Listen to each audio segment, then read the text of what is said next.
ઓરવાડ શાકભાજી market બિલ્ડિંગનો slab તૂટી પડતા 3 વ્યક્તિઓ દબાઈ ગયા. 2 વ્યક્તિ ગંભીર રીતે ઘાયલ જ્યારે એક યુવાન ગ્રાહકનો જીવ ગયો. પારડી તાલુકાના ઓરવાડ ગામે શાકભાજી માર્કેટના બિલ્ડિંગનો સ્લેબ તૂટી પડતા 3 વ્યક્તિઓ દબાઈ ગયા હતા અને ગંભીર રીતે ઘાયલ થઈ ગયા હતા, જે પૈકી એક ગ્રાહકનું કાટમાળમાં દબાઈ જતા મોત નીપજ્યું હોવાની વિગત મળી રહી છે. જ્યારે અન્ય 2 વ્યક્તિ માતાપેટ શહેર બહાદુર ખેરવાર માણેકનગર ઓરવાડ ઉંમર વર્ષ 61 તથા અખિલેશ ગોપાલદાસ ગુપ્તા ઉંમર વર્ષ 24 રહેવાસી ઉદવાડા ઓરવાડની પણ હાલત ગંભીર હોવાની વિગતો મળી રહી છે. ઇજાગ્રસ્તને પારડી મોહન ડાયર અને પારડી કુરેશી હોસ્પિટલમાં સારવાર અર્થે ખસેડવામાં આવ્યા છે. ઘટના સ્થળે ફાયરની ટીમ તેમજ એમ્બ્યુલન્સ અને પોલીસ પહોંચી ગઈ હતી અને પરિસ્થિતિને કાબૂમાં કરવાનો પ્રયાસ હાથ ધર્યો હતો. સ્થાનિક અને વેપારીઓ પોલીસ દ્વારા શોધખોળ કરતા માર્કેટમાં આવેલ ગ્રાહક ઓરવાડનો મનોજ ગૌરીશંકર કુશવાહા ઉંમર વર્ષ 20 રહેવાસી ઓરવાડ ડુંગર ફળિયા જે માર્કેટમાં શાકભાજી લેવા ગયો હતો, જ્યાં સ્લેબ તૂટી પડતા કાટમાળમાં દબાઈ જવાથી મોત નીપજ્યું હતું, જેની લાશને બહાર કાઢવામાં આવ્યો હતો. અગાઉ પણ અહીં માર્કેટ બિલ્ડિંગના સ્લેબ તૂટવાની ઘટના બની હતી, ત્યારે હાલ તંત્ર જર્જરિત બિલ્ડિંગને ડિમોલેશન કરશે કે અન્યનો ભોગ લેશે તે જોવાનું રહેશે.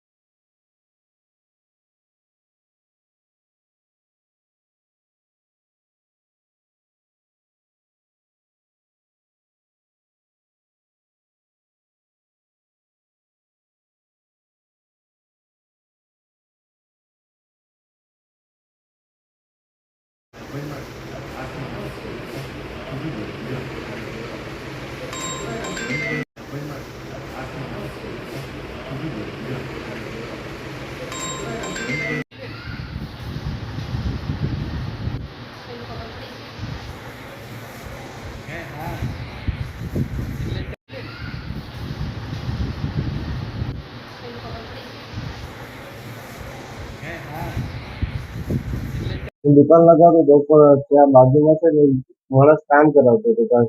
તો તે કામ કર્યું ને તો થોડીક વાર પછી એ જતા રહ્યા. ત્યારે મેં દુકાન લગાવવા ગયો ને ત્યારે ઉપરથી એક સાઈડ થી પડતો થયો ને ત્યારે બીજી સાઈડ થી પડ્યું આખું એક સાથે. એટલે મેં ત્યાં લાગી પછી બહાર ભાગ્યો પણ બધું મારા પગ પર પડી ગયું. તે આપણે પારી આવે ને ત્યાં એક સાઈડ પેલી ઉભી રહી દિવાલની તે નીચે પડી ગઈ. મારા ખ્યાલથી મેં એક બીજા બે ત્રણ બીજા છે એના સાથે. હા પણ હું તો આવી ગયો પણ મને તો ખબર જ નહીં પડી.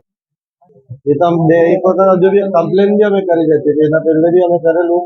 કેમ કે પહેલે એક વખત હજુ પડેલું હતું, એના બીજી વખત થયું છે. એના પહેલા વખત થયેલું ત્યારે બી અમે કમ્પ્લેન કરાવી પણ એ વસ્તુ પર ધ્યાન નહીં આવી.